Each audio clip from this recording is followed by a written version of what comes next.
Assalamualaikum warahmatullahi wabarakatuh. Alhamdulillah wassalatu wassalamu ala Rasulillah. Segala puji bagi Allah Subhanahu wa taala atas segala nikmatnya.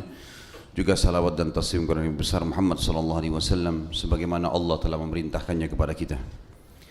Melanjutkan bahasan kita dosa-dosa besar, saudara seiman, dan malam ini kita masuk dosa besar ke-45, masalah mengadu domba. Sebenarnya istilah mengadu domba ini digunakan dalam bahasa kita Indonesia. Kalau bahasa Arab, namimah. Dan namimah atau orang-orang Arab tidak mengenal istilah mengadu domba. Dipakai di Indonesia karena memang ada tradisi di zaman kerajaan-kerajaan dulu. Kita menjadi sebuah hal yang tren, tapi ini sebenarnya negatif ya. Membuat atau mengadu dua ekor hewan seperti ayam dengan ayam. Termasuk yang sering adalah domba dengan domba. Domba umumnya hewan yang sangat baik. Kalau dibiarkan mereka tidak berantem satu sama yang lain. Tetapi jantan domba ini kalau dihadapkan satu sama yang lain dan dielus bagian dekat tanduknya, maka dia mudah untuk terpancing emosi. Maka untuk mengadunya biasanya seperti itu, dielus di bagian antara dua tanduknya dan dihadapkan satu sama yang lain, lalu didorong, lalu kemudian mereka berantem. Di Indonesia digunakan istilah mengadu domba karena domba umumnya tidak berantem kalau sendirian. Tapi kalau diadu dia akan berantem. Dipakailah istilah ini untuk terjemahan namimah. Sementara namimah sebenarnya dalam bahasa Arab adalah orang-orang yang suka mengadu dua pihak atau dua orang sehingga terjadi perseteruan di antara mereka. Itu yang dimaksud. Jadi ini makna daripada mengadu domba. Tentu ini karena istilah kita gunakan di Indonesia, tapi saya coba datangkan dulu maksud dan tujuannya baik dalam bahasa Arab ataupun dalam bahasa Indonesia itu sendiri. Membuat dua pihak teman-teman sekalian berkelahi, berseteru, bermusuhan adalah perbuatan yang haram dan termasuk dosa besar dalam Islam. Dan inilah yang dikenal tadi dengan namimah di dalam agama. Biasanya pelaku-pelaku orang yang suka mengadu domba ini adalah orang yang punya masalah duniawi. Baik dia ingin mengambil istri seseorang misalnya atau suami seseorang, maka dia mengadu antara dua pasangan tadi. Misal dia buat atau dia memanas-manasi si perempuan, si istri agar bisa benci sama suaminya sehingga cerai dan menikah dengan dia. Atau sebaliknya, seseorang memanas-manasi suami untuk menceraikan istri lalu kemudian dia yang menikah sama si laki-laki tadi. Atau misalnya mengadu domba antara bawahan sama atasan atau atasan sama bawahan supaya saling berseteru dan salah satunya akan dirugikan dengan tujuan dia mendapatkan manfaat di situ.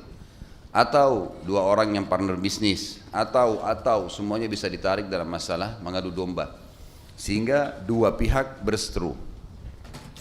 Saya akan terus mengulangi teman-teman statement Ibnu Qayyim rahimahullah yang sangat luar biasa sehingga memang kita bisa menjadikannya sebagai prinsip hidup.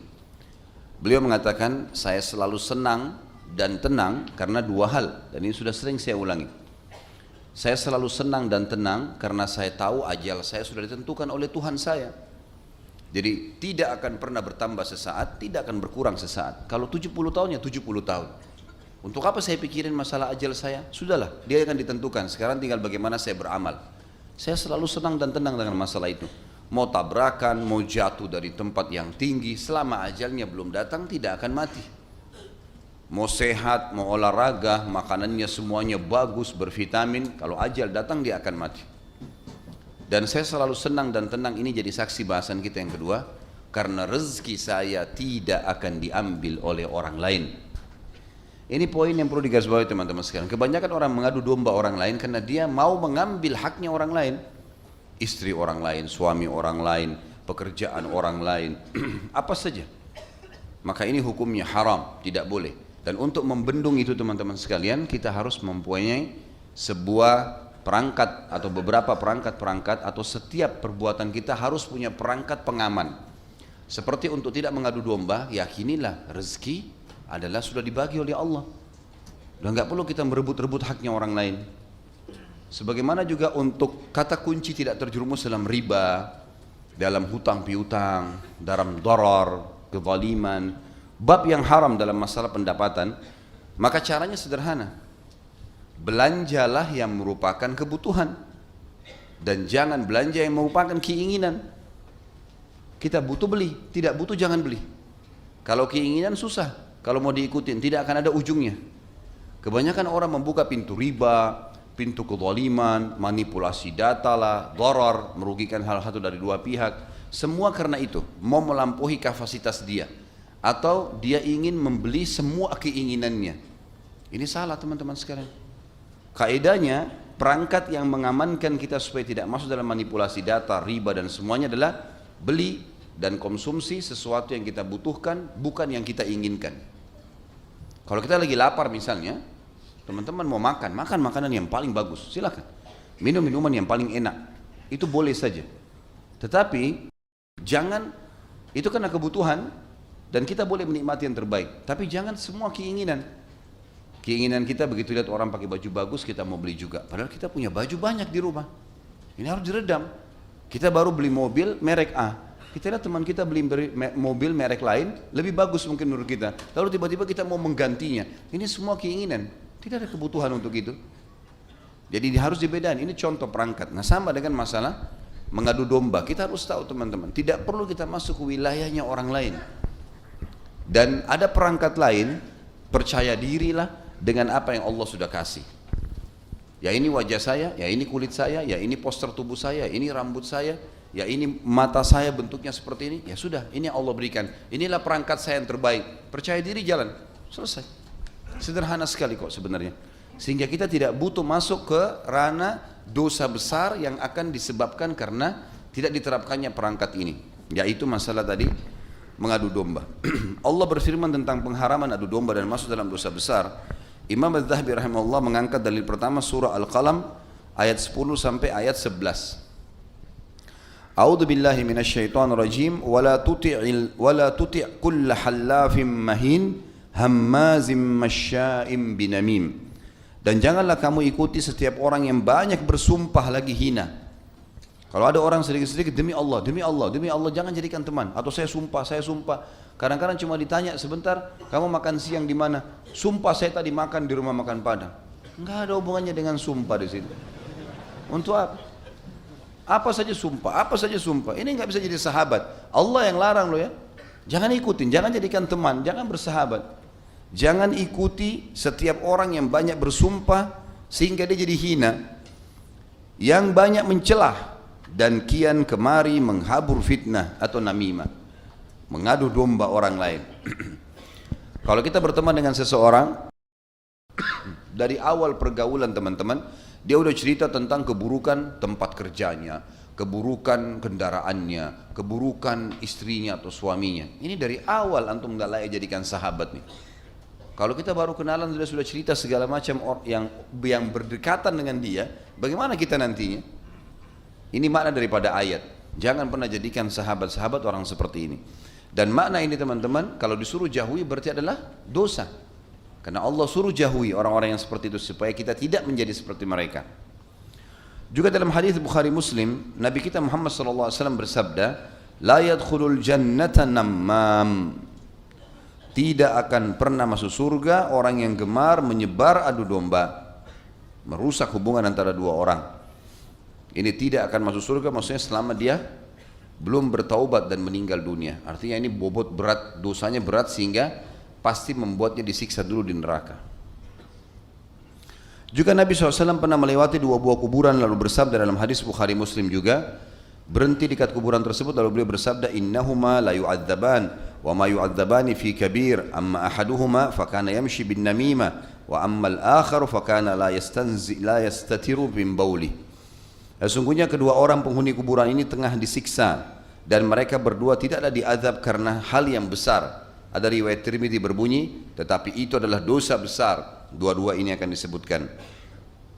Adapun salah seorang di antara keduanya adalah karena menyebar adu domba, suka menyebarkan fitnah di antara dua orang sehingga berantem ribut dan dia merasa ada maslahat yang dia bisa dapatkan di situ sehingga dia mengadu dua pihak ini. Sedangkan yang lain adalah tidak menjaga dirinya dari kencingnya. Maknanya tidak sempurna ceboknya atau memang menyebar di sana sini sehingga kepercik di pakaiannya dan dia tahu sebenarnya itu jadi penyebab, gitu kan? atau sengaja memang tidak menyelesaikan kencing itu sendiri, sehingga pada saat dia menutup celananya dan dia sholat memang masih ada tetesan-tetesan najis di situ.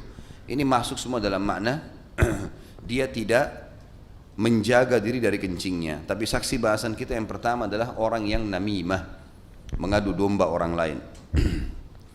Rasulullah SAW juga bersabda, menyebutkan kepada kita, bisa dilihat kalau yang pegang buku tentu di footnote di bawah ada, la yadkhulul jannata qattat, tidak akan masuk surga orang-orang yang menyebar omongan yang bisa merusak. Omongan yang bisa merusak masuk dalam masalah adu domba, apa saja. Sementara kita disuruh tutupin aib seorang muslim, dia salah dalam omongan, kita tutupi, nasihatin, gitu kan? Bukan dengan cara malah kita menyebarkan kesalahan tersebut. Juga dalam riwayat Imam Muslim, la yadkhulul jannata namam, tidak akan masuk surga pengadu domba itu sendiri. Hadis Nabi SAW juga yang lain, tajidu min syirarin nasi dhal wajhaini huwa alladhi ya'ti haulai biwajh wa haulai biwajh. Cirinya orang yang suka adu domba adalah, kata Nabi SAW, engkau akan temukan manusia yang paling jahat, tidak layak jadi teman, tidak layak jadi pasangan hidup, tidak layak jadi partner bisnis, tidak layak berinteraksi dengan dia, adalah orang yang memiliki dua wajah. Dia datang kepada yang ini dengan satu wajah dan datang dengan yang lainnya dengan wajah yang lain.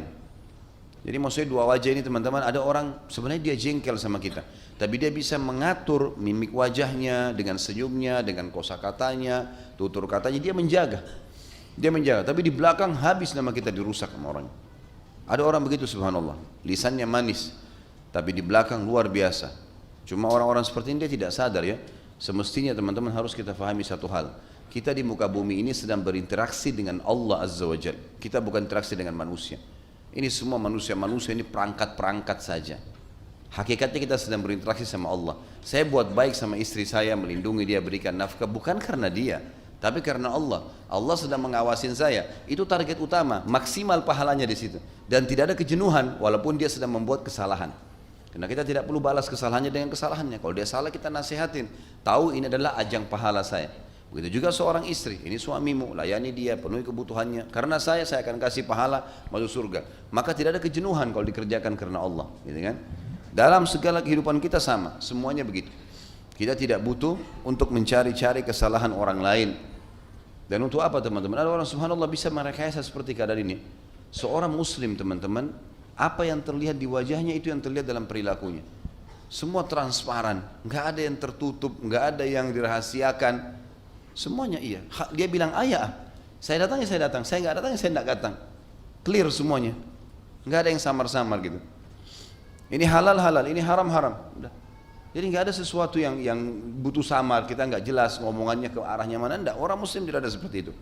Karena dia tahu Allah sedang mengawasi dia. Dia boleh nggak? Jangan. Iya baiklah. Tapi sebenarnya dia nggak suka, dia nggak mau. Akhirnya dia nggak penuhi haknya saudaranya. Enggak, jangan. Harus penuhi ini. Juga dalam hadis Nabi SAW untuk lafaz lain berbunyi riwayat Bukhari Muslim, tajidu syiraran nasi dzal wajhain. Engkau akan mendapatkan orang yang paling jahat adalah orang yang bermuka dua. Di dalam riwayat Abu Daud, baginda Nabi SAW juga menyampaikan, la yuballighuni ahadun an ashabi syai'a fa inni uhibbu an akhruja ilaihim wa ana salimus sadr. Beliau berkata kepada para sahabat setiap kali mau pisah habis Isya, beliau kasih wasiat kepada para sahabat, mulai besok jangan seseorang menyampaikan sesuatu kepadaku tentang para sahabatku, karena aku suka sekali keluar menemui mereka dalam keadaan hatiku selamat dari prasangka-prasangka. Jadi tidak usah ceritain orang teman-teman. Ada aib, nasihatin, tutupin aib tersebut. Bedakan antara menutupi aib seorang muslim, kekurangan fisiknya, kosakatanya kurang teratur, mungkin ada kesalahan yang atau aib dalam fisiknya atau dalam perilakunya yang mungkin masih bisa dinasihatin, bukan kriminal, itu tutupin. Jangan tarik ini teman-teman ke masalah kriminal. Apakah saya harus tutupin seorang muslim yang mau berbuat kejahatan karena saya anggap perlu saya tutupin aibnya? Enggak tentunya. Justru ini masuk dalam masalah hadis Nabi SAW, unsur akhaka zaliman aw madluma. Tolonglah saudaramu dalam keadaan dia berbuat zalim atau dia terzalimi. Kata para sahabat, ya Rasulullah, orang terzalimi gampang, tapi orang menzalimi zalim, bagaimana caranya kita tolong? Kata Nabi SAW, engkau menarik tangannya kepada kebenaran, laporkan kriminalnya, itu benar, kita sedang menolong dia sebenarnya, supaya dia tidak terjerumus dalam kejahatan. Jadi bedakan ya, masalah menutupi aib seorang muslim adalah aib-aib yang sifatnya memang kembali kepada diri dia sendiri, kekurangan fisiknya, bajunya, tata cara berbicaranya, ya, kita masih bisa nasihatin, ini tutupin, jangan disebarkan ke orang lain. Dan makna hadis yang baru saja saya bacakan tadi, yang kata Nabi SAW, janganlah seseorang menyampaikan sesuatu tentang sahabat-sahabatku. Artinya ada orang subhanallah, begitu ketemu pimpinannya, yang paling pertama adalah bagaimana dia mencari wajah dengan pimpinannya. Oh sudah tahu nggak Pak, ada begini. Satu kantor diceritain sama dia. Nah ini orang yang buruk sekali. Ini yang Nabi SAW katakan, jangan ketemu saya, kemudian langsung ya Rasulullah si fulan, ya Rasulullah si fulan, enggak. Karena saya ingin bertemu dengan mereka dalam kondisi dadahku lapang. Kalau ada yang salah aku lihat nanti aku luruskan, kalau enggak ya sudah, gitu kan? Urusan dia dengan Allah Subhanahu wa taala. Ingat pesan saya selalu teman-teman, saya bawa pulang pesan ini, jadikan prinsip hidup. Bawalah ke akhirat dua hal dan jangan bawa dua hal, selalu pegang itu. Bawalah ke akhirat amal saleh yang memberatkan timbangan amal dan teman-teman saleh. Sekarang detik ini ke depan semua teman saya harus yang saleh, lebih saleh dari saya malah. Dan amal saleh, habis sholat apalagi zikir, habis zikir baca Quran, apalagi dengar ilmu. Pokoknya dari ibadah ke ibadah, jangan diam, terus isi dengan ibadah-ibadah.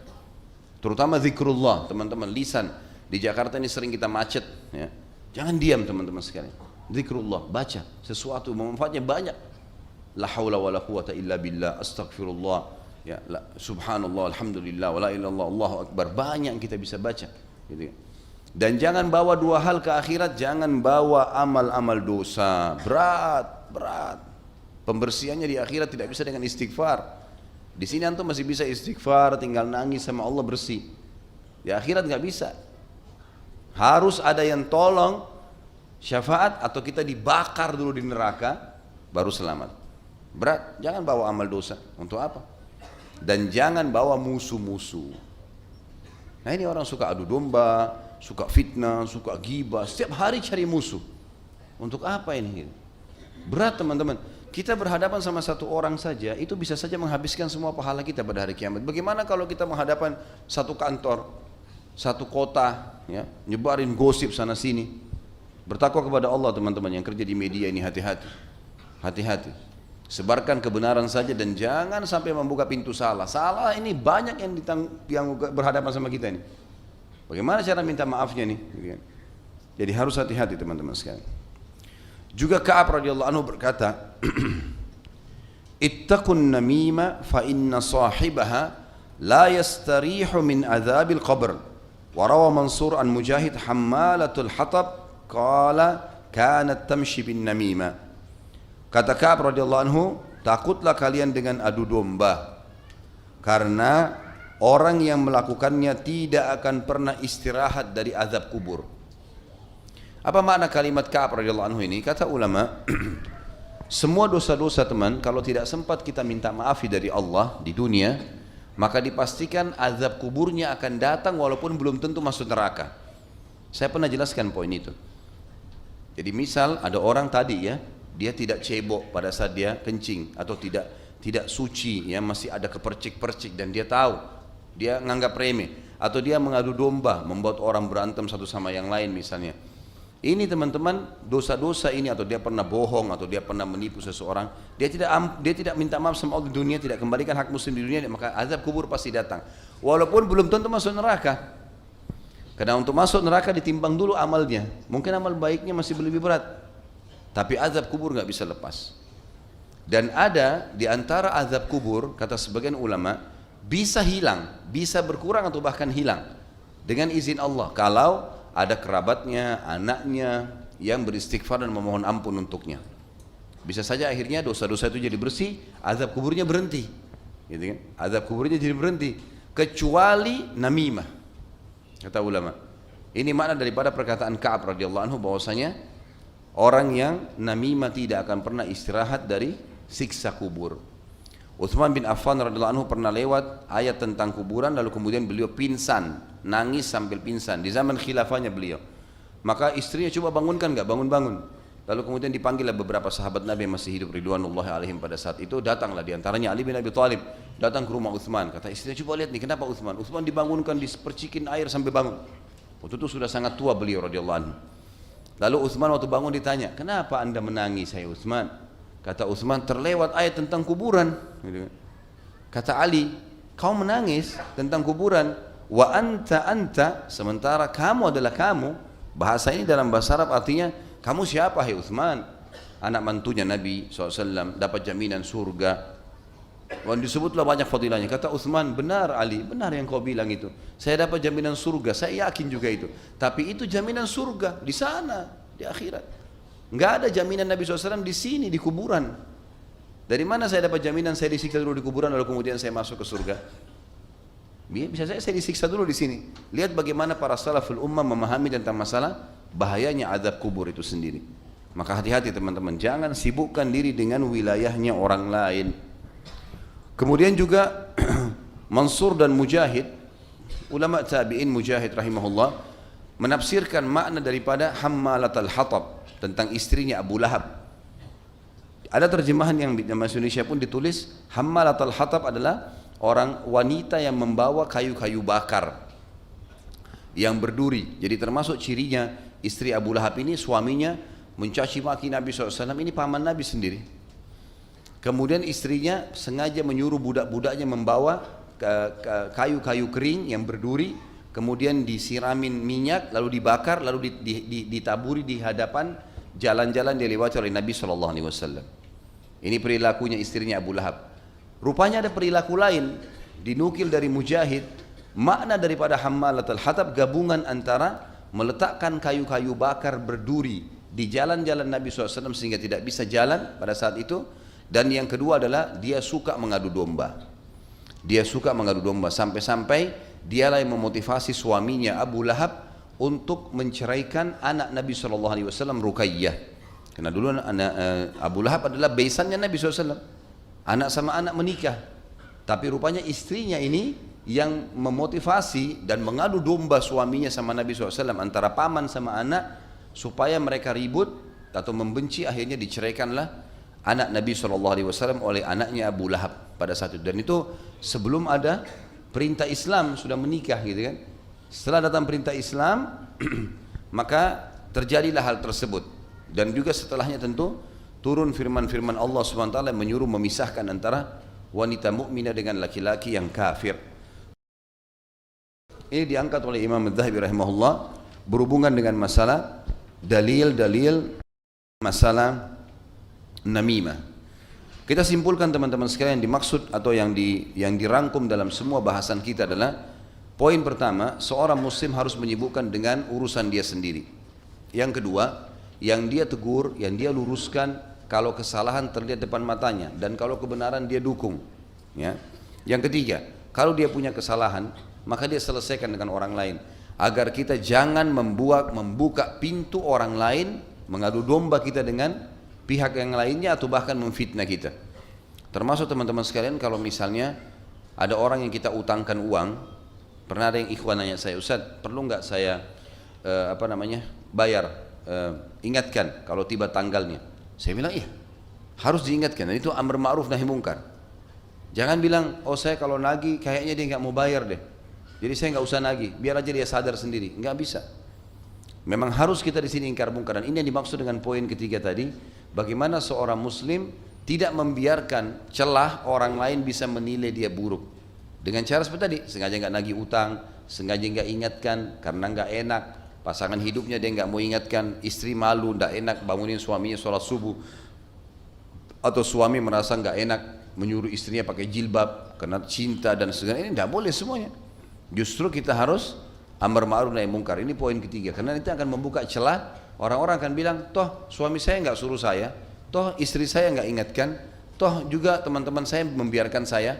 Nah ini semua dijadikan alasan. Dan cukuplah hadis Nabi SAW yang berbunyi, siapa yang membiarkan seseorang berbuat kemungkaran dan dia biarkan, maka orang yang berbuat mungkar akan datang hari kiamat mencekik lehernya sambil berkata, ya Allah, orang ini melihat saya berbuat kemungkaran dan dia tidak mengingatkannya, maka saya tuntut, lalu diambillah pahalanya diberikan kepada orang ini. Jadi harus hati-hati teman-teman sekalian. Jangan pernah mengadu domba. Subhanakallahumma bihamdika asyhadu an la ilaha illallah astaghfirullah wa atubu ilaik. Wassalamualaikum warahmatullahi wabarakatuh.